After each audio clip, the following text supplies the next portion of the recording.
लाइफमा अरूलाई खुसी बनाउँदा आफू चाहिँ खुसी हुँदैन बिर्सिन्छ जस्तो लाग्छ मलाई, त्यस्तो लाग्छ। So first be yourself, आफू जस्तो छु त्यस्तै हुनुहोस्, एन्ड अरूले के भन्छ कस्तो सोध्छ भने त्यो कुरा मतलबै नगर्नु। टाइम दिने, आफूलाई क्वालिटी टाइम दिने, आफूलाई इम्प्रुभमेन्ट गर्ने धेरै गर्नुपर्छ।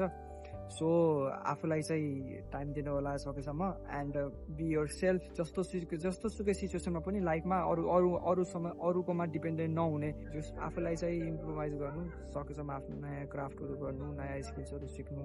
अनि लाइफ धेरै छ, टाइम नराम्रो फेजहरू धेरै आउँछन्, राम्रो फेज पनि धेरै आउँछन्। सो मेक स्योर कि आफूलाई इन्डिपेन्डेन्टली गर्न सिक्नु। सडनली के हुन्छ थाहै हुन्न क्या, त्यही भएर लाइफ धेरै गाह्रो छ।